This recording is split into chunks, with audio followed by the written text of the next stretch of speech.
پچھلے جمعۃ المبارک میں بیان کیا تھا حضرت سیدنا ابو بکر صدیق رضی اللہ تعالی عنہ کے لقب صدیق کے بارے میں۔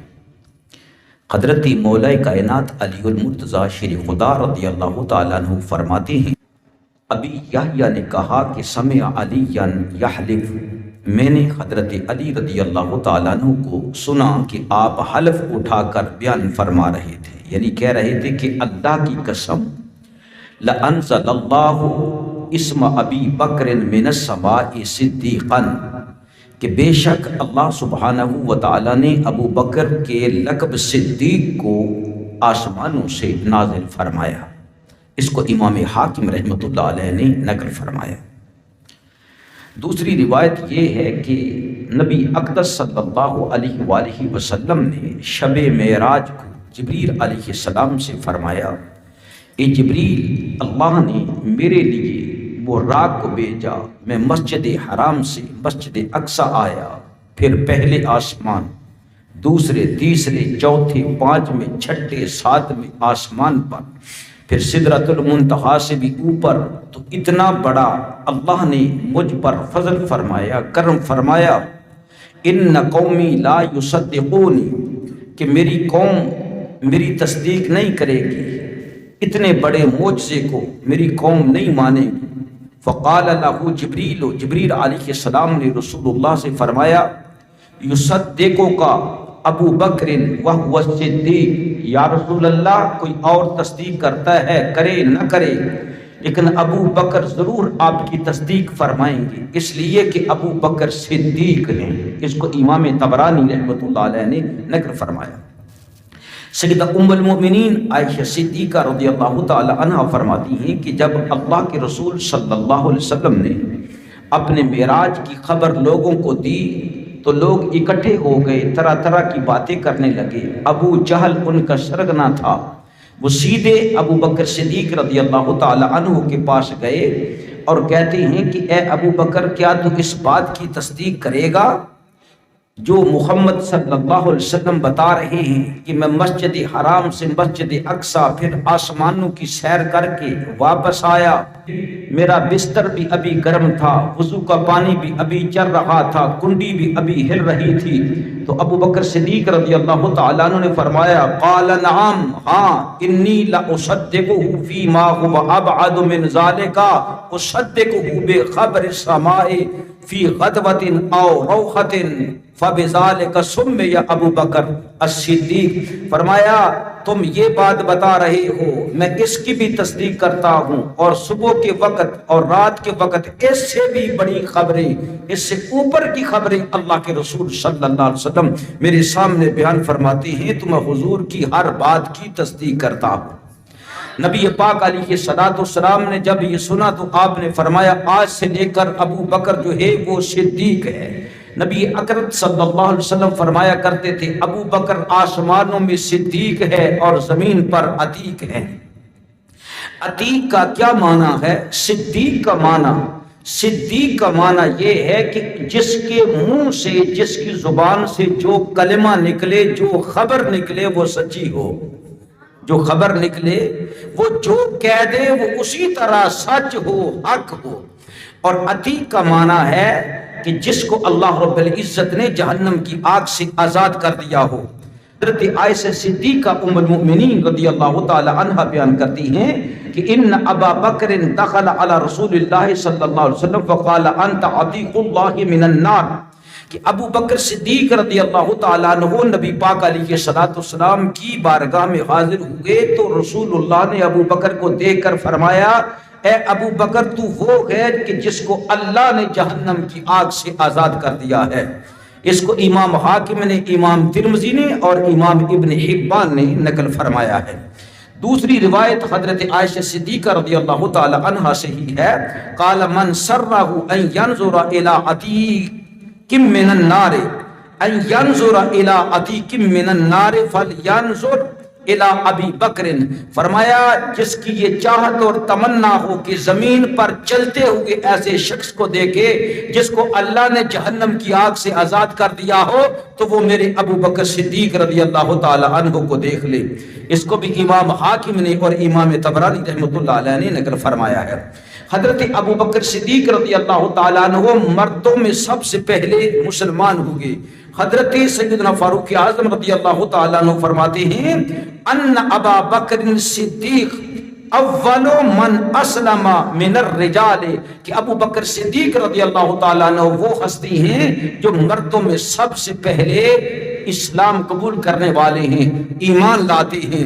علماء کا ایک گروہ یہ بھی کہتا ہے کہ لم یزل مؤمنا قبل البعثۃ و بعدها، ابو بکر صدیق رضی اللہ تعالیٰ عنہ جب اللہ کے رسول نے اعلان نبوت نہیں فرمایا تھا اس وقت بھی مومن تھے، اور جب اللہ کے رسول صلی اللہ علیہ وسلم نے اعلان نبوت فرمایا تو ابو بکر صدیق رضی اللہ تعالیٰ عنہ اسلام کو قبول کر کے اس وقت بھی آپ مومن تھے۔ حضرت رسالت مآب صلی اللہ علیہ وسلم ارشاد فرماتے ہیں لو کنت متخذا خلیلا لاتخذت ابا بکر خلیلا، اللہ نے مجھ کو خلیل بنایا، میں نے اللہ کو اپنا خلیل بنا لیا۔ فرمایا اگر انسانوں میں میں کسی کو خلیل بناؤں تو ابو بکر صدیق رضی اللہ تعالی عنہ کو خلیل بناؤں، لیکن وہ اسلامی اخوت میں اور مودت میں میرے بھائی ہیں۔ اس کو امام بخاری نے اور امام مسلم نے نقل کیا ہے، اور مسلم شریف کے الفاظ یہ ہیں لکنہ اخی و صاحبی، ابو بکر میرے بھائی بھی ہیں اور وہ میرے صاحب بھی ہیں۔ حضرت عبداللہ بن عمر رضی اللہ تعالیٰ عنہ جلیل القدر صحابی رسول ہے، آپ صحابہ اکرام کی ترجمانی یوں فرماتے ہیں لا نعدل بأبی بکر احد ثم عمر ثم عثمان، صحیح بخاری میں موجود ہے۔ آپ فرماتے ہیں ہم جماعت صحابہ حضرت ابو بکر پر کسی کو ترجیح نہیں دیتے تھے، ابو بکر کے بعد حضرت عمر پر کسی کو ترجیح نہیں دیتے تھے، اور عمر کے بعد حضرت عثمان غنی پر کسی اور کو ترجیح نہیں دیتے تھے۔ سیدنا عمر فاروق رضی اللہ تعالیٰ عنہ فرماتے ہیں قال ابو بکر سیدنا و خیرنا و احبنا الی رسول اللہ، کہ ابو بکر صدیق رضی اللہ تعالیٰ عنہ ہم سب کے سید و سردار ہیں، ہم سب میں افضل ہیں، اور اللہ کے رسول کو ہم سب سے زیادہ محبوب ابو بکر صدیق رضی اللہ تعالیٰ عنہ ہیں۔ اس کو امام ترمذی رحمۃ اللہ علیہ نے نقل فرمایا ہے۔ رسول اللہ صلی اللہ علیہ وسلم نے ابو بکر صدیق رضی اللہ تعالی عنہ سے فرمایا اے ابو بکر صدیق انت صاحبی فی الغار و صاحبی علی الحوض، تم غار ثور میں بھی میرے صاحب ہو اور تم حوض کوثر پر بھی میرے صاحب ہو۔ یعنی جو رسول اللہ کے ساتھ حوض کوثر پر ہوگا اس کا نام ابو بکر صدیق ہے۔ اس کو امام ترمذی رحمۃ اللہ علیہ نے نقل فرمایا ہے۔ نبی اقدس صلی اللہ علیہ وآلہ وسلم نے ارشاد فرمایا انا اول من تنشق عنہ الارض ثم ابو بکر ثم عمر، فرمایا میں سب سے پہلا ہوں جس کی قبر قیامت والے دن پھٹے گی، میں قبر سے باہر آؤں گا۔ فرمایا میرے بعد سب سے پہلے ابو بکر صدیق کی قبر پھٹے گی، پھر اس کے بعد جناب عمر فاروق رضی اللہ تعالیٰ عنہ کی قبر پھٹے گی۔ ایک اور جگہ پر رسول اللہ صلی اللہ علیہ وسلم نے اس بات کی وضاحت کچھ اس طرح فرمائی کہ سرکار تشریف لائے، آپ کے دائیں ہاتھ میں ابو بکر کا ہاتھ تھا، بائیں ہاتھ میں جناب عمر کا ہاتھ تھا، یعنی دائیں طرف ابو بکر تھے اور بائیں طرف جناب عمر فاروق تھے۔ رسول اللہ نے فرمایا صحابہ یہ قیامت کا نقشہ ہے۔ ارشاد فرمایا نبی اقدس صلی اللہ علیہ وآلہ وسلم نے ہاکذا نبعث یوم القیامہ، کل قیامت کے دن ہم تینوں اسی طرح اٹھائے جائیں گے، میری دائیں طرف ابو بکر ہوں گے اور بائیں طرف عمر فاروق رضی اللہ تعالیٰ عنہ۔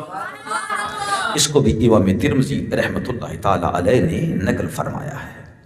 حضرت انس بن مالک رضی اللہ تعالی عنہ راوی ہیں کہ جب رسول اللہ صلی اللہ علیہ وسلم مسجد میں تشریف لاتے اذا دخل المسجد لم يرفع احد رأسه غیر ابی بکر و عمر، تو صرف 2 ہستیاں تھیں جو اپنے سروں کو اٹھاتے تھے، باقی سب کے سر جو ہیں وہ جھکے رہتے تھے۔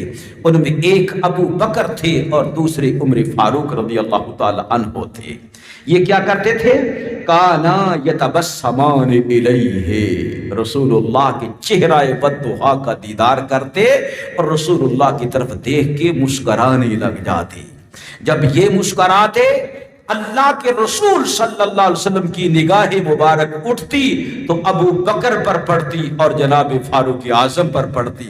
وَيَتَبَسَّمُ إِلَيْهِمَا، حضور خوش ہوتے ابو بکر کو دیکھ کر، عمر فاروق کو دیکھ کر رسول اللہ بھی مسکرانے لگ جایا کرتے تھے۔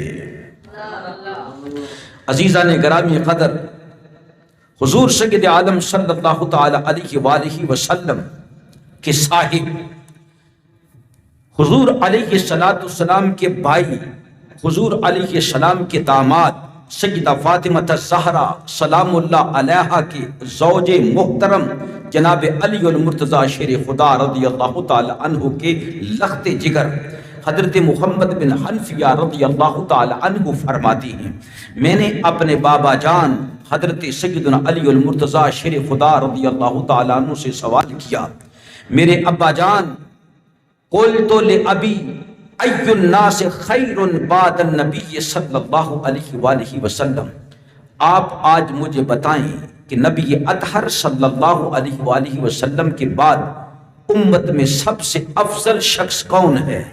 تو نبی اقدس صلی اللہ علیہ وآلہ وسلم کے داماد حضرت علی المرتضیٰ شیر خدا محمد بن حنفیہ کے والد ماجد امیر المومنین علی مرتضیٰ رضی اللہ تعالی عنہ نے فرمایا، قال ابو بکر، فرمایا میرے صاحبزادے اس ہستی کا نام ابو بکر ہے، یعنی اللہ کے رسول کے بعد سب سے افضل ترین ہستی ابو بکر صدیق رضی اللہ تعالی عنہ ہیں۔ قلت ثم من، میں نے عرض کیا کہ ابو بکر کے بعد کون ہے جو امت میں سب سے افضل ہے؟ قال عمر، فرمایا ابو بکر کے بعد عمر سب سے افضل ہیں۔ اسی طرح اور حدیث مبارکہ میں بھی حضرت علی رضی اللہ تعالی عنہ کا ارشاد گرامی ہے، فرمایا خیر هذه الامہ بعد رسول اللہ، اور فرمایا بعد نبی کہا ابو بکر، اس امت میں، اس امت کے نبی محمد صلی اللہ علیہ وسلم کے بعد سب سے افضل ہستی ابو بکر صدیق رضی اللہ تعالی عنہ ہیں۔ اس کو امام احمد نے اور امام طبرانی نے نقل کیا ہے۔ حضرت سیدہ عائشہ صدیقہ رضی اللہ تعالی عنہا حضرت عمر فاروق رضی اللہ تعالی عنہ سے روایت کرتی ہیں، قال ابو بکر سیدنا و خیرنا و احبنا الی رسول اللہ، کہ عمر فاروق رضی اللہ تعالی عنہ فرمایا کرتے تھے کہ ابو بکر صدیق ہمارے سردار ہیں، ابو بکر صدیق ہم سب میں افضل ہیں، اور ابو بکر صدیق ہم سب میں اللہ کے رسول صلی اللہ علیہ وسلم کو زیادہ محبوب تھے، یعنی ہم سب میں زیادہ محبت اللہ کے رسول ابو بکر صدیق رضی اللہ تعالی عنہ سے کیا کرتے تھے۔ اس کو امام ترمذی رحمۃ اللہ تعالی علیہ نے نقل فرمایا ہے۔ عزیزان گرامی قدر، اب دیکھتے ہیں کہ حضرت عمر فاروق رضی اللہ تعالی عنہ سے ایک اور بھی چیز مروی ہے جس کے راوی حضرت سیدنا عمر فاروق رضی اللہ تعالی عنہ ہیں۔ حضرت عمر فاروق رضی اللہ تعالی عنہ فرماتی ہیں کہ جب غزوہ تبوک کا موقع تھا، حضور علیہ السلام نے صحابہ سے فرمایا کہ جو جیش اسرا یعنی تنگی کا لشکر ہے، غریب صحابہ ہیں، ان کی مدد کے لیے اپنا اپنا حصہ جو ہے وہ جمع کرواؤ۔ فرماتی ہیں کون؟ سیدنا فاروق اعظم رضی اللہ تعالی عنہ۔ فقلت اليوم اسبق ابا بکر ان سبقته یوما، فرماتی ہیں کہ میں نے دل میں ارادہ کیا کہ آج موقع ہے ابو بکر سے سبقت لے جانے کا، ابو بکر سے آگے بڑھ جانے کا۔ ابو بکر سے بازی لے جانے کا، اگر میں آج بازی لے گیا تو لے گیا، کیوں؟ فرماتے ہیں میرے گھر میں کافی مال جمع تھا تو میں نے کہا کہ آج سبقت لے جاؤں گا۔ ارشاد فرماتے ہیں، خود راوی فرماتے ہیں فجئت بنصف مالی، میں آدھا سامان اپنے گھر چھوڑ آیا اور آدھی رقم، آدھا مال جو ہے وہ رسول اللہ صلی اللہ علیہ وسلم کی بارگاہ میں لے آیا۔ فقال رسول اللہ صلی اللہ علیہ وسلم ما ابقیت لأہلک، اللہ کے رسول نے مجھ سے پوچھا اے عمر اپنے گھر والوں کے لیے کیا چھوڑ کر آئے ہو؟ فقلت مثلہ، میں نے عرض کیا یا رسول اللہ آدھا مال چھوڑ آیا، آدھا لے آیا۔ اتنے میں ابو بکر صدیق رضی اللہ تعالی عنہ بھی آ گئے، اور آئے کیسے؟ بِكُلِّ مَالٍ مَا عِنْدَهُ، ابو بکر کے گھر میں جو کچھ بھی تھا وہ سارا مال لے کر جناب ابو بکر صدیق رضی اللہ تعالیٰ عنہ حاضر خدمت ہو گئے۔ ابو بکر صدیق رضی اللہ تعالیٰ عنہ کیسے آئے؟ بِكُلِّ مَالٍ، سارا مال لے کر رسول اللہ کی خدمت میں حاضر ہو گئے۔ رسول اللہ نے ارشاد فرمایا ما ابقیت لأہلک، ابو بکر گھر والوں کے لیے کیا چھوڑ کر آئے؟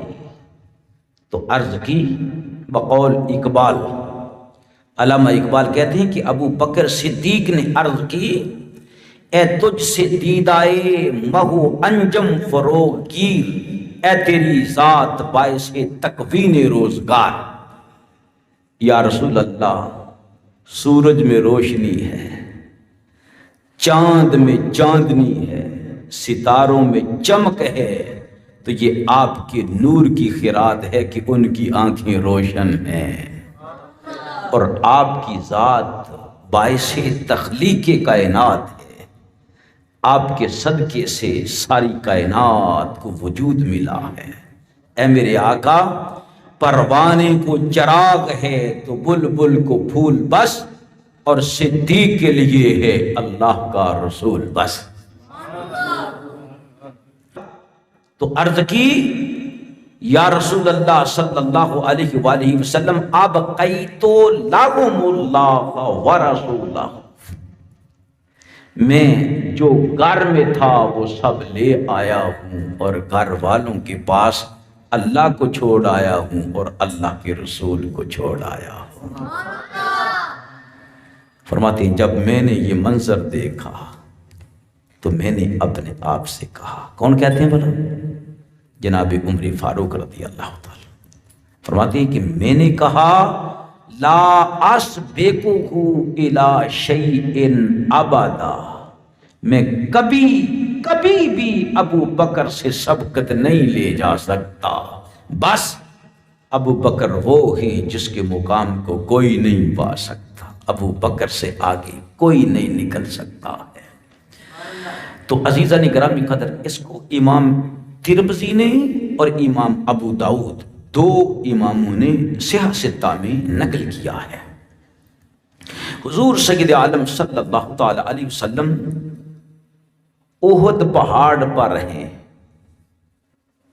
اور احد پہاڑ وہ ہے جو جنت کے پہاڑوں میں سے ایک پہاڑ ہے۔ رسول اللہ صلی اللہ علیہ وسلم ارشاد فرماتے ہیں کہ ہمیں احد پہاڑ سے محبت ہے، اور احد پہاڑ ہم سے محبت کرتا ہے۔ حضور احد پہاڑ سے محبت کریں، اور احد پہاڑ مصطفیٰ صلی اللہ علیہ وسلم سے محبت کرتا ہے۔ وہ رسول اللہ کا محبوب اور رسول اللہ اس کے محبوب ہیں۔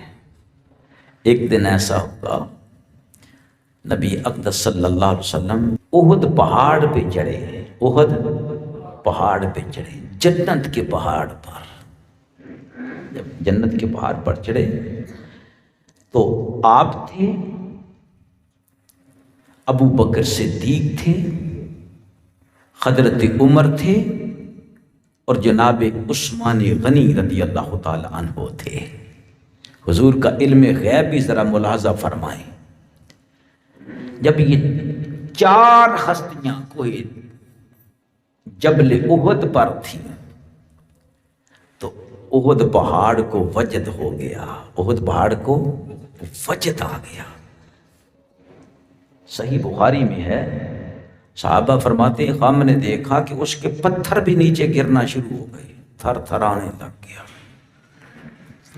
حضور کے قدموں کو بوسہ دے کے اپنی قسمت پر ناز کر رہا ہے کہ ہر پہاڑ، چاہے کوہ ہمالیہ ہے، دنیا کا سب سے بڑا کیٹو کی چوٹی والا پہاڑ، بڑے بڑے پہاڑی سلسلے ہیں، گلیشیئر ہے، برفیں جمی ہوئی ہیں، بڑے بڑے قد آور پہاڑ، لیکن میں اپنی قسمت پر کیوں نہ ناز کروں کہ میں وہ پہاڑ ہوں جو رسول اللہ کے قدموں کو بوسے دے رہا ہوں۔ تو وہ جنبش میں آ گیا، پتھر نیچے گرنے لگے۔ اللہ کے رسول صلی اللہ علیہ وسلم نے ٹھوکر لگائی پہاڑ کو، فرمایا اسکت یا احد، احد ٹھہر جا، فَإِنَّ عَلَيْكَ نَبِيٌّ وَصِدِّيقٌ وَشَهِيدًا، تیرے اوپر ایک اللہ کا نبی ہے اور ایک اس امت کا صدیق ہے، اور 2 شہید ہیں، 2 شہید ہیں۔ کوئی ڈاؤٹ نہیں تھا عمر فاروق رضی اللہ تعالی عنہ کو کہ میں شہید ہو جاؤں گا، بالکل یقین تھا۔ کیوں؟ وہ رسول اللہ کی زبان سے سن رہے تھے کہ میرا عمر شہید ہے، اور یہ کہ میرا عثمان شہید ہے، میرا عثمان شہید ہے۔ تو رسول اللہ صلی اللہ علیہ وسلم نے جب ٹھوکر لگا کر یہ ارشاد فرمایا تو وہ پہاڑ رک گیا۔ یعنی حضور نے ترتیب بھی بیان فرما دی، ترتیب بھی بیان فرما دی۔ سب سے بلند مقام کس کا ہے؟ نبی کا، بعد میں فرمایا صدیق، اور بعد میں فرمایا شہید، بعد میں فرمایا شہید۔ یعنی پہلے نبی کا مقام ہے، پھر اس کے بعد صدیق کا مقام ہے، پھر اس کے بعد شہیدوں کا مقام ہے، اس کے بعد شہیدوں کا مقام ہے۔ عزیزہ نے گرامی قدر، نبی اقدس صلی اللہ علیہ وسلم نے ارشاد فرمایا، اے ابو بکر، اما انک یا ابا بکر، اما انک یا ابا بکر اول من یدخل الجنت من امتی، اے ابو بکر، میری امت میں جو سب سے پہلے جنت میں داخل ہوگا وہ تم ہو، وہ تم ہو جو سب سے پہلے جنت میں داخل ہوگا۔ نبی پاک صلی اللہ علیہ وسلم نے ارشاد فرمایا، ابھی تم پر ایک جنتی شخص ظاہر ہونے والا ہے۔ اللہ اکبر۔ جب لوگوں نے دیکھا کون آیا ہے، عرض کی یا رسول اللہ ابو بکر صدیق آئے ہیں۔ اس کو امام مسلم نے نقل کیا ہے، امام ترمذی نے نقل کیا، اور امام حاکم نے فرمایا یہ حدیث صحیح ہے، یہ حدیث صحیح ہے۔ نبی پاک صلی اللہ علیہ وسلم ایک بند کمرے میں تشریف فرما تھے، بند جگہ پہ تشریف فرما تھے، تو عرض کی گئی، دربان نے کہا یا رسول اللہ ابو بکر آئے ہیں اور وہ اذن مانگتے ہیں، اندر آنے کی اجازت مانگتے ہیں۔ تو نبی پاک صلی اللہ تعالی علیہ وآلہ وسلم نے ارشاد فرمایا کہ اسے اندر بلا لو۔ عرض کی گئی یا رسول اللہ کوئی باہر آیا ہے؟ تو رسول اللہ نے فرمایا جو بھی آیا ہے دروازہ کھول دو، اسے اجازت دے دو اور اسے جنت کی بشارت بھی دے دو۔ راوی کہتے ہیں جب دروازہ کھلا تو دیکھا تو وہ حضرت ابو بکر صدیق رضی اللہ تعالی عنہ تھے۔ حضور سید عالم صلی اللہ علیہ وسلم نے ارشاد فرمایا، جنت کی خبر دے رہے تھے تو عرض کی گئی کیا کوئی ایسا بھی ہے یا رسول اللہ کہ جسے تمام دروازوں سے جنت میں آنے کی دعوت دی جائے گی؟ ایک دروازہ حاجیوں کا ہے، وہاں سے حاجیوں کو آنے کی دعوت ہے۔ دروازے کا نام کیا ہے؟ الریان۔ وہاں پر سے کون آئے گا؟ جو روزہ دار ہے۔ لا یدخلہ الا الصائمون، اس میں سے صرف روزہ دار ہی گزر کر جنت میں داخل ہوں گے۔ اور ایک وہ ہے جو مجاہدین کا دروازہ ہے، شہداء کا دروازہ ہے، کوئی کسی کا دروازہ، کوئی کسی کا دروازہ ہے۔ تو ابو بکر صدیق رضی اللہ تعالیٰ نے عرض کیا، یا رسول اللہ کوئی ایسا بھی ہے کہ جسے ہر دروازے سے پکارا جائے گا، آؤ ادھر سے جنت میں داخل ہو جاؤ، کوئی کہے گا ادھر سے جنت میں داخل ہو جاؤ؟ قال نعم وارجو ان تکون منہم یا ابا بکر۔ رسول اللہ نے فرمایا ہاں ہے، اے ابو بکر مجھے یقین ہے کہ وہ تم ہو میری امت میں۔ جسے ہر دروازے سے پکارنے والا پکارے گا، ابو بکر ادھر آؤ، اس دروازے سے جنت میں داخل ہو جاؤ۔ کوئی کہے گا ابو بکر ادھر آؤ، اس دروازے سے جنت میں داخل ہو جاؤ۔ یہ ابو بکر صدیق رضی اللہ تعالی عنہ ہے۔ اس کو امام بخاری رحمۃ اللہ تعالی علیہ نے نقل کیا ہے اور امام احمد نے نقل کیا ہے۔ عزیزان گرامی قدر، حضرت سیدنا عمر فاروق رضی اللہ تعالی عنہ فرمایا کرتے تھے، حضرت علی المرتضی شیر خدا رضی اللہ تعالیٰ عنہ فرمایا کرتے تھے، لوگوں کیا تمہیں میں ایک شخص کی خبر نہ دوں؟ لوگ عرض کرتے کہ شخص کی خبر؟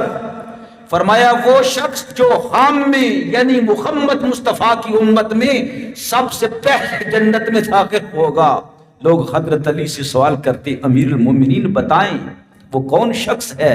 تو آپ فرماتے وہ میرے یار، وہ میرے صدیق، وہ میرے رفیق ابو بکر صدیق رضی اللہ تعالی عنہ ہیں۔ یہ علی المرتضی شیر خدا رضی اللہ تعالی عنہ فرمایا کرتے تھے۔ حضرت سیدنا امیر المومنین عمر فاروق رضی اللہ تعالی عنہ آپ فرمایا کرتے تھے، کاش عمر کی ماں عمر کو جنم نہ دیتی، میں ابو بکر صدیق کے سینے کا ایک بال ہوتا۔ ابو بکر صدیق کے سینے کا ایک بال ہوتا۔ ام المؤمنین عائشہ صدیقہ رضی اللہ تعالیٰ عنہ فرماتی، اندھیری رات تھی، ستارے چمک رہے تھے، پورا آسمان سجا ہوا تھا۔ نبی اقدس صلی اللہ علیہ وسلم سے عرض کی، یا رسول اللہ کیا ان ستاروں کے برابر بھی کسی کی نیکیاں ہو سکتی ہیں؟ حضور مسکرائے، فرمایا ہاں عائشہ، یہ ستاروں کے برابر میری عمر فاروق کی نیکیاں ہیں، میری عمر فاروق کی نیکیاں۔ فرمایا کیا ہوا ہے عائشہ تمہیں؟ عرض کی یا رسول اللہ کچھ نہیں، ہاں یہ سوچ رہی ہوں کہ کاش میرا ابا جان ابو بکر کی نیکیاں بھی اتنی ہوتی۔ یہ نہیں فرمایا کہ عمر کی کیوں ہیں، نہیں، وہ تو حسد ہوتا ہے نا۔ یہ عرض کی کہ کاش میرے بابا ابو بکر کی نیکیاں بھی اتنی ہوتی۔ تو نبی اقدس صلی اللہ علیہ وآلہ وسلم نے ارشاد فرمایا، انما جمیع حسنات عمرہ حسنات واحدۃ من حسنات ابی بکر۔ فرمایا عائشہ عمر فاروق کی زندگی بھر کی نیکیاں ایک طرف وہ ساری نیکیاں جمع ہو کر ابو بکر کی کسی ایک نیکی کا مقابلہ بھی نہیں کر سکتی ہیں۔ کیوں؟ اس لیے کہ ابو بکر مقام صدیقیت پر فائز ہیں۔ کس مقام پر فائز ہیں؟ آپ صدیق ہیں، آپ بولے آپ جس طرح کائنات کے تمام صدیق مل جائیں تو وہ مل کر بھی کسی نبی کی ایک نیکی کا مقابلہ نہیں کر سکتے، کسی نبی کی نیکی کا مقابلہ نہیں کر سکتے۔ اسی طرح ساری کائنات اکٹھی ہو جائے لیکن وہ جناب ابو بکر صدیق رضی اللہ تعالیٰ عنہ کی نیکی کا مقابلہ نہیں کر سکتے۔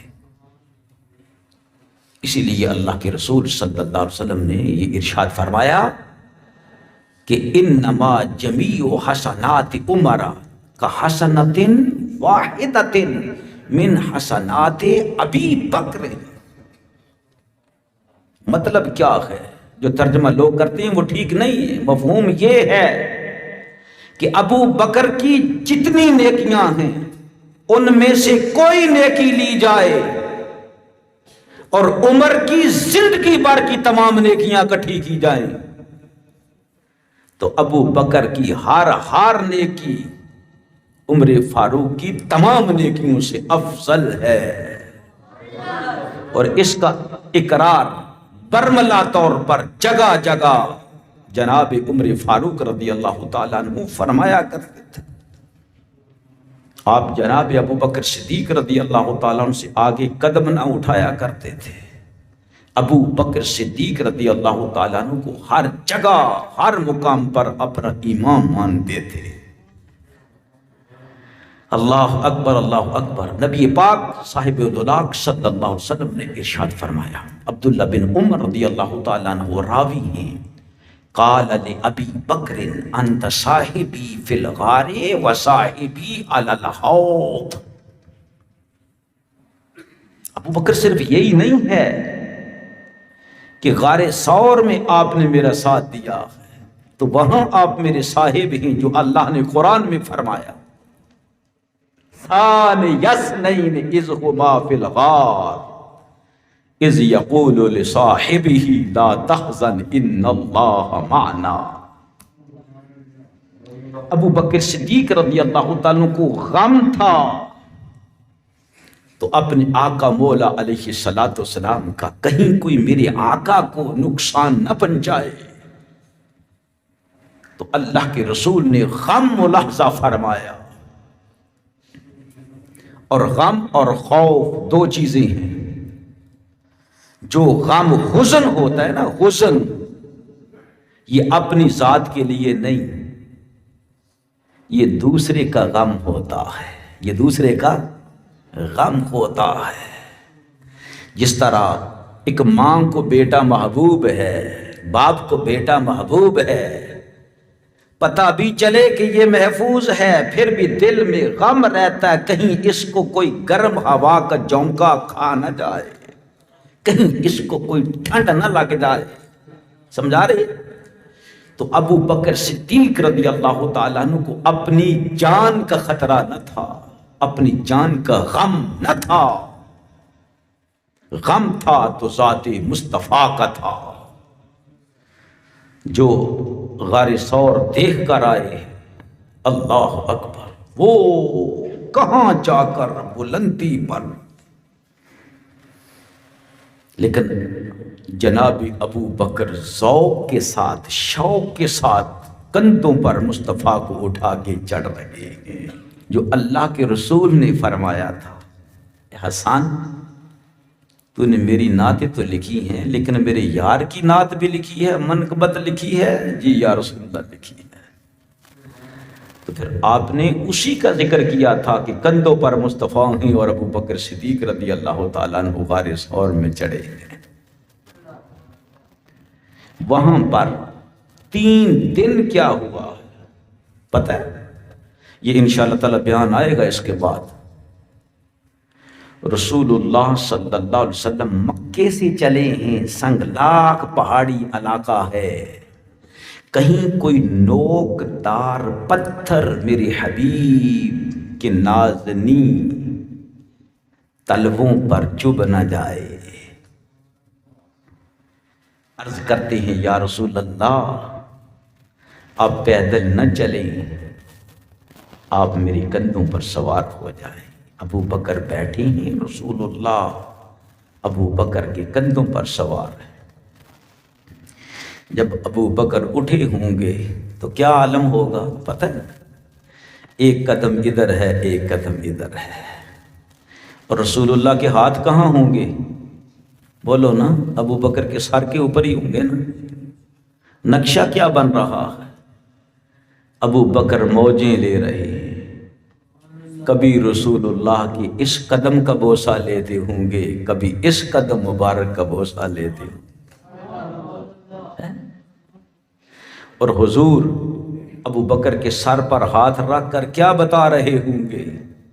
آسمان والو تم بھی دیکھ لو، جبریل دیکھ لو، میکائیل و اسرافیل دیکھ لو، اور قیامت تک آنے والے لوگوں جان لو، ابو بکر بے سہارا نہیں، اس کے سر پر محمد مصطفیٰ علیہ السلام کے ہاتھوں کا سہارا۔ کتنی عظیم شان ہے۔ حدیث پاک میں آتا ہے، اللہ کے رسول صلی اللہ علیہ وسلم فرماتے ہیں، اللہ رحم فرمائے ابو بکر بن ابو قحافہ پر، اس نے اپنی صاحبزادی میرے نکاح میں دے دی، ہجرت کی رات مجھے اپنے کندھوں پر سوار کر کے غار ثور میں لے گیا۔ پھر پتہ کیا ہوا تھا؟ عرض کی یا رسول اللہ آپ یہیں ٹھہریں، آپ داخل نہ ہوں، میں اندر جاتا ہوں۔ کیوں؟ عرض کی کوئی موذی چیز، کوئی نقصان پہنچانے والی چیز کہیں آپ کو نقصان نہ پہنچائے، میں اندر جاتا ہوں۔ گئے، صفائی کی، اپنی قمیص مبارک، ادھر قمیص نہیں ہوتی تھی، صرف چادر ہوتی تھی اوپر اڑنے والی، تو کاٹ کاٹ کے نا سب سوراخوں کو، بلوں کو بند کر دیا۔ جو 2 بلیں بچیں، عرض کی میرے آقا آ جائیں، تشریف لے آئیں۔ تو وہ جو 2 ایڑیاں تھیں 2 بلوں پر، تو عرض کی حضور آئیں، تو پتہ کیا ہوا ہے؟ حدیث مبارکہ میں ہے کہ رسول اللہ نے فرمایا، ابو بکر میرا جی چاہتا ہے کہ میں اپنا سر تمہاری جولی میں رکھ کر آرام کروں۔ سمجھا رہی؟ تو اگر آج کا کوئی مرید ہو اپنے پیر کے لیے، وہ کہے جی پیر صاحب میں تو آپ کو اٹھا کے آ رہا ہوں، میں تھک کے مر گیا، چور ہو گیا، گلی میں اول سینائے ماں، علامہ اقبال نے ایسے نہیں کہہ دیا، اہل سنت کے عقیدے کی وضاحت کی ہے۔ اقبال کہتے ہیں، جس کسی نے بھی ہمارے آقا و مولا پر احسان کیا، رسول اللہ نے اس کے احسان کا بدلہ دے دیا۔ امن، یہ سپرلیٹو ڈگری ہے، امن الناس، تمام لوگوں میں سب سے زیادہ ہمارے آقا و مولا پر جس شخص نے احسان کیا ہے، اقبال کہتے ہیں وہ جناب ابو بکر صدیق رضی اللہ تعالی عنہ ہیں۔ اور ہمارے طور سینہ کا جو پہلا کلیم ہے امت محمدیہ کا، اس کا نام ابو بکر صدیق رضی اللہ تعالی عنہ ہے۔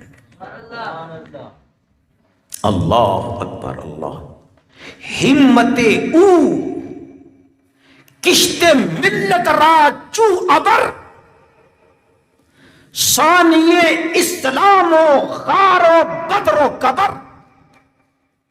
اقبال فخر کیا کرتے تھے، وہ کہتے تھے میں نے ابو بکر صدیق رضی اللہ تعالیٰ عنہ کی ساری زندگی کو ان 2 شعروں میں بیان کر دیا ہے، ان 2 شعروں میں بیان کر دیا۔ کون سے 2 شعر؟ پہلے کا ترجمہ سن لیا، دوسرا سنیں۔ کہتے ہیں جس طرح ایک فصل ہے پھل کے قریب ہے تو بارش ہو جائے، ابر رحمت ہو جائے، تو کھیتی کی قسمت جاگ اٹھتی ہے۔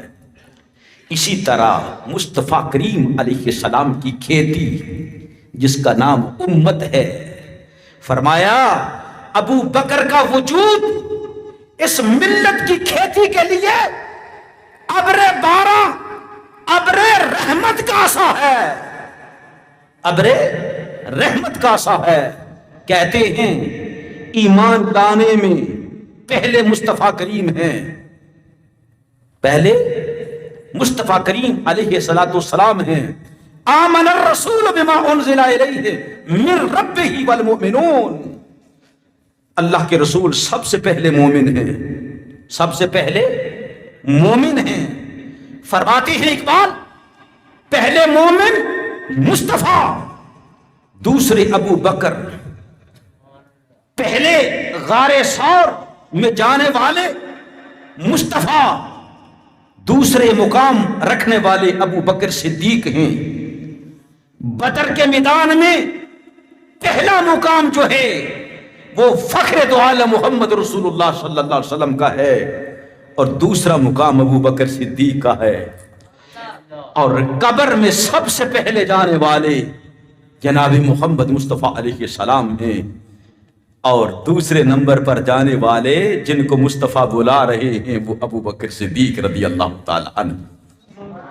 اسی طرح صحیح حدیث جو میں نے بیان کی ہے کہ ہاکذا نبعث یوم القیامہ، کل قیامت کے دن سب سے پہلے انا اول من تنشق عنہ الارض، قیامت کے دن سب سے پہلے میرے قبر جو ہے، میری زمین جو ہے وہ پھٹے گی، میں باہر آؤں گا۔ فرمایا پھر ابو بکر آئیں گے، پھر عمر فاروق آئیں گے، اور پھر میں جا کر جنت البقیع والوں کو جگاؤں گا۔ اور فرمایا صحابہ پتہ ہے ہم حشر کے میدان میں کیسے آئیں گے؟ ہاکذا نبعث یوم القیامہ، جب میں قیامت میں آؤں گا اس شان سے آؤں گا کہ میری دائیں طرف ابو بکر آ رہے ہوں گے اور میری بائیں طرف جو ہے وہ عمر فاروق چل رہے ہوں۔ یہ مقام و مرتبہ اللہ نے دیا ہے اور اللہ کے رسول نے دیا ہے۔ جناب ابو بکر صدیق رضی اللہ تعالی عنہ کوئی قیامت تک چھین نہ چاہے، ناجائز اور بیکار کوششیں کرتا رہے، کبھی کسی کے ہاتھ میں کچھ آنے والا نہیں ہے۔ کیوں؟ یہ مرتبہ اللہ نے عطا فرمایا ہے اور مصطفیٰ کریم علیہ السلام نے عطا فرمایا ہے۔ میرے عزیز دوستو، حضرت سیدنا ابو درداء رضی اللہ تعالیٰ عنہ فرماتے ہیں رآنی رسول اللہ امشی امام ابی بکر، ایک دن اللہ کے رسول نے مجھے دیکھا کہ میں ابو بکر صدیق کے آگے آگے چل رہا ہوں۔ رسول اللہ کی نگاہ پڑی، فقال یا ابا الدرداء اتمشی اماما اتمشی اماما من هو خیر منک فی الدنیا والآخرہ، ابو درداء کیا اس شخص سے آگے آگے چل رہا ہے جو اس دنیا میں بھی تو سے افضل ہے اور قیامت کے دن بھی تو سے افضل ہوگا؟ اور پھر رسول اللہ صلی اللہ علیہ وسلم نے فرمایا ما طلعت الشمس ولا غربت على احد بعد النبیین افضل من ابی بکر۔ ابو درداء سن لے، اس کائنات کے اوپر کسی پر سورج طلوع نہیں ہوا، نہ کسی پر غروب ہوا ہے، ایسا شخص کوئی بھی نہیں ہے جو میرے ابو بکر سے افضل ہو۔ کائنات میں سب سے افضل، سب سے اعلیٰ وہ میرا ابو بکر ہے۔ اس کو امام دیلمی رحمت اللہ علیہ نے نقل فرمایا ہے۔ حضرت سیدنا ابن زرع رضی اللہ تعالیٰ فرماتے ہیں اللہ کے رسول خطبہ دے رہے تھے، سرکار نے فرمایا ابو بکر کدھر ہے؟ ابو بکر نظر نہیں آ رہا۔ 2 مرتبہ ارشاد فرمایا، پھر فرمایا ان روح القدس جبریل علیہ السلام اخبرنی آنفا، ابھی ابھی میرے پاس روح القدس اللہ کے مقرب فرشتے جبریل علیہ السلام حاضر ہوئے تھے۔ اور عرض کر رہے تھے یا رسول اللہ ان خیر امتک بعدک ابو بکر، یا رسول اللہ آپ کے بعد آپ کی امت میں سب سے افضل سب سے اعلیٰ جو ہوگا وہ آپ کا صاحب ابو بکر صدیق ہے۔ اس کو امام طبرانی رحمۃ اللہ علیہ نے نقل فرمایا ہے۔ اب سنیں صحابہ اکرام ابو بکر رضی اللہ تعالیٰ عنہ کو کیسے پکارا کرتے تھے۔ میں نے کہا تھا ایک تو آپ کا لقب صدیق ہے، دوسرا آپ کا لقب عتیق ہے، تیسرا صاحب رسول اللہ ہے۔ بخاری ہو، ترمذی ہو، ابن ماجہ ہو، آپ کو جگہ جگہ پر ملے گا۔ فرماتے تھے این صاحب رسول اللہ، اللہ کے رسول کے صاحب کہاں ہیں؟ جب اللہ کے رسول صلی اللہ علیہ وسلم انتقال کر گئے، فاروق اعظم رضی اللہ تعالیٰ عنہ نے ہاتھ میں تلوار پکڑی، فرمایا جس نے کہا ہمارے آقا مولا محمد رسول اللہ انتقال کر گئے ہیں، عمر تلوار سے اس کا سر اڑا دے گا۔ صحابہ کہہ رہے تھے اب کیا کہیں، یہ نہ کہیں کہ انتقال کر گئے تو اور کیا کہیں۔ اس وقت سنو صحابہ اکرام صرف ایک ہی ہستی کا انتظار کر رہے تھے۔ حدیث صحیح بار بار مختلف حدیث کی کتابوں میں آتی ہے، وہ کہہ رہے تھے تلاش کرو رسول اللہ کا یار کہاں ہے، تلاش کرو رسول اللہ کا صاحب کہاں ہے، صاحب کہاں ہے، ہم رسول اللہ کو کیا کہیں، انتقال کر گئے یا نہیں۔ اللہ کے رسول صلی اللہ علیہ وسلم کے صاحب آتے ہیں۔ سنو حدیث کا مطالعہ کرو، بخاری شریف میں ہے۔ اب سب سے پہلے رسول اللہ صلی اللہ علیہ وآلہ وسلم کے پاس آئے ہیں۔ آپ صلی اللہ علیہ وسلم کے چہرہ اطہر پر چادر تھی، چادر کو ہٹایا، نبی پاک علیہ الصلوۃ والسلام کی پیشانی کو بوسہ دیا۔ وہ پہلا دن تھا کہ ابو بکر نے یہ کلمہ کہا ہے یا محمد، بخاری شریف پڑھ لیں، یا محمد پہلی مرتبہ عرض کیا ہے، اور ساتھ ہی عرض کیا ہے یا رسول اللہ اپنے رب کے پاس جا کر ہمیں بھول نہ جانا، ہمیں یاد رکھنا ہے۔ نبی پاک علیہ السلام کو سلام عرض کر کے آپ مسجد میں گئے ہیں، صحابہ اکرام ادھر سے ادھر سے ادھر سے سب اکٹھے ہوئے ہیں۔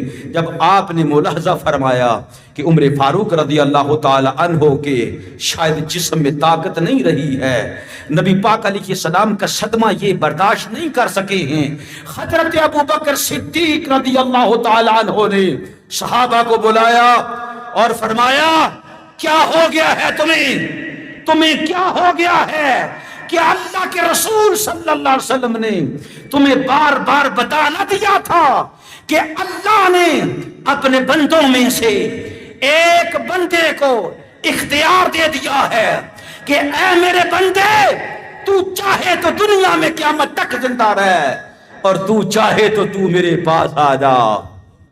بلکہ صحیح بخاری میں حدیث ہے کہ اللہ کے رسول فرماتے ہیں جو بھی نبی اس دنیا میں آیا ہے اللہ نے ہر نبی کو اختیار دیا ہے کہ چاہے وہ دنیا میں رہے چاہے وہ میرے پاس آ جائے، چاہے وہ میرے پاس آ جائے۔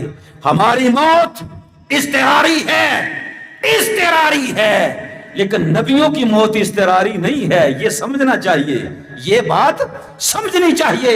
ہمیں موت آنی ہی آنی ہے، ہم چاہیں گے تو موت آئے گی، نہیں چاہیں گے تب بھی موت آئے گی، لیکن اللہ کا ہر نبی اذن دیا گیا ہے، وہ چاہے گا تو موت آئے گی، اگر نہیں چاہے گا تو موت نہیں آئے گی۔ اللہ کے رسول صلی اللہ علیہ وسلم نے پہلے ہی ارشاد فرما دیا تو ابو بکر صدیق رضی اللہ تعالیٰ نے بیان فرمایا کہ اللہ کے رسول نے تمہیں پہلے نہ بتا دیا تھا؟ صحابہ فرماتے ہیں ابو بکر صدیق کے الفاظ تھے ہمارے دلوں کو تسکین ملتی جا رہی تھی، ابو بکر صدیق کے الفاظ تھے ایسے جیسے ہمارے دلوں پر سکینہ نازل ہو رہا ہے۔ آپ نے فرمایا سنو اللہ کا قرآن پڑھا، محمد مصطفیٰ علیہ السلام نہیں مگر اللہ کے نبی ہیں، اللہ کے رسول ہیں، اس سے پہلے بھی رسول ہو گزرے ہیں۔ کیا اللہ کے رسول محمد قتل کر دیے جائیں یا انتقال فرما جائیں، کیا تم اپنے دین سے ایڑیوں کے بال لوٹ جاؤ گے، پلٹ جاؤ گے؟ اگر کوئی پلٹے گا کیا وہ خدا کا کچھ بگاڑ سکتا ہے؟ نہیں بگاڑ سکتا ہے۔ صحابہ فرماتے ہیں اللہ کی قسم ہمارے 14 طبق جو ہیں وہ روشن ہو گئے۔ ابو بکر صدیق رضی اللہ تعالیٰ عنہ کے کلمات سے یوں لگتا تھا جیسے ابھی ابھی یہ آیات مبارکہ جو ہیں یہ نازل ہو رہی ہیں، اور ابو بکر صدیق رضی اللہ تعالیٰ عنہ ہمیں پڑھ کر بیان کر رہے ہیں، پڑھ کر سنا رہے ہیں۔ ایک اور موقع تھا جب حضرت سیدنا ابو بکر صدیق رضی اللہ تعالی عنہ نے ادھر بھی فوج کو بھیج دیا، ادھر بھی فوج کو بھیج دیا، ادھر بھی فوج کو ادھر بھی بھیج دیا۔ صحابہ کرام رضوان اللہ اجمعین عرض کرتے ہیں یا امام المسلمین، یا صاحب رسول اللہ، آپ کیا کر رہے ہیں؟ یہ مدینہ تو خالی ہو چکا ہے، جو اسامہ بن زید کا لشکر تھا ان کو روک لیں۔ فرمایا اور جس لشکر کو چلنے کا اللہ کے رسول نے حکم دیا ہے تم کون ہو اس لشکر کو روکنے والے؟ ابو بکر کون ہے اس لشکر کو روکنے والا؟ وہی چلے گا۔ عرض کی یا امیر المومنین ان کی عمر چھوٹی ہے، 13-14 سال کی عمر ہے۔ فرمایا یہ تو اللہ کے محبوب ہیں، جس کو سپہ سالار اللہ کے رسول نے بنا دیا ہے، جس لشکر کا وہی سپہ سالار رہے گا۔ یہی ابو بکر صدیق رضی اللہ تعالیٰ عنہ کا حکم ہے۔ جب حضرت ابو بکر صدیق رضی اللہ تعالیٰ عنہ نے زکوٰۃ کے منکرین کے خلاف بھی لشکر کو بھیجنا چاہا تو حضرت عمر فاروق رضی اللہ تعالیٰ عنہ ہاتھ جوڑ کر کھڑے ہو گئے، کہنے لگے اے اللہ کے رسول کے صاحب کیا کرتے ہیں؟ مدینہ کو خالی چھوڑا ہے آپ نے، کیا رسول اللہ صلی اللہ علیہ وسلم کا ارشاد آپ نے نہیں سنا؟ آپ نے ارشاد فرمایا جو گواہی دے لا الہ الا اللہ کی، جو گواہی دے محمد الرسول اللہ کی، اس نے اپنی جان، اپنی مال، اپنا مال اور عزت کی ہم سے حفاظت کر لی۔ یعنی ہم انہیں کچھ نہیں کہیں گے۔ وہ لوگ زکوٰۃ ہی تو نہیں دیتے ہیں، نماز پڑھتے ہیں، قرآن پڑھتے ہیں، روزے رکھتے ہیں، آپ ان کے خلاف جہاد کیسے کر سکتے ہیں؟ حضرت سیدنا ابو بکر صدیق رضی اللہ تعالیٰ عنہ نے اور فرمایا عمر تو مر جائے، تیری ماں تجھ پر وین کرے، جب تو اسلام قبول نہیں کیا تھا اس وقت تو بڑا پہلوان بنتا تھا، اب تجھے کیا ہو گیا ہے؟ سن، اگر کوئی قوم کہے ہم نماز کا انکار کریں گے، ہم نماز کا انکار کریں گے، بتا تو ان کے خلاف کیا کرے گا؟ جناب عمر فاروق رضی اللہ تعالیٰ عنہ عرض کرتے ہیں میں تلوار سے ان کی گردنیں کاٹ دوں گا۔ اس لیے نماز ایک رکن ہے، نماز ایک رکن ہے، تو نماز کا انکار کرنے والے مسلمان کیسے ہوگے؟ سرکار نے فرمایا عمر سن، تیرے سوال میں ہی جواب ہے، جب ایک قوم نماز کے منکر ہو گئے تو ان کے خلاف جہاد کرے گا، اور ایک قوم زکوٰۃ کے منکر ہو گئے تو جہاد کرنے سے مجھے روک رہا ہے۔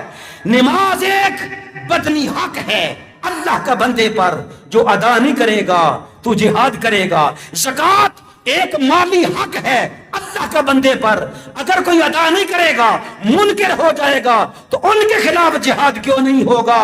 سنو، عمر فاروق رضی اللہ تعالیٰ عنہ فرماتے ہیں اللہ کی قسم میں نے اللہ کے رسول کا یہ ارشاد تو سنا ہوا تھا کہ جو میرے سینے میں اللہ نے نازل کیا ہے میں نے ابو بکر صدیق کے سینے میں منتقل کر دیا ہے، ابو بکر صدیق کے سینے میں انڈیل دیا ہے۔ مجھے تصدیق کس دن ہوئی؟ کس دن مجھے پتا چلا؟ جس دن ابو بکر صدیق رضی اللہ تعالیٰ عنہ کا میں نے اس بارے میں سامنا کرا تو مجھے پتا چل گیا ابو بکر صدیق وہ ہیں جہاں تک ہم نہیں پہنچ سکتے ہیں۔ واقعتاً اے ابو بکر صدیق اللہ کے رسول پر جو نازل ہوا، ان کے دل اطہر پر جو نازل ہوا، رسول اللہ نے وہ سارا علم جو ہے وہ آپ کی طرف منتقل کر دیا ہے۔ یہی وجہ ہے کہ صحیح بخاری میں موجود ہے، ابو سعید خدری رضی اللہ تعالیٰ فرماتے ہیں کان ابو بکر عالمنا، ہم تمام صحابہ کے علم الگ ہیں، وہ کیٹاگریز الگ ہیں، لیکن ابو بکر کا علم الگ ہے۔ کیوں؟ وہ سایہ مصطفیٰ تھے، وہ سایہ مصطفیٰ تھے، وہ افضل البشر بعد الانبیاء ہے۔ اسی لیے ابو سعید فرماتے ہیں ہم جماعت صحابہ میں سب سے زیادہ جو عالم تھا، عالم سپرلیٹو ڈگری ہے، سب سے زیادہ علم والی ہستی تھی، اس کا نام جناب ابو بکر صدیق رضی اللہ تعالیٰ عنہ۔ اللہ سے دعا کرتے ہیں اللہ تعالیٰ حق بات کہنے کی توفیق نصیب فرمائے۔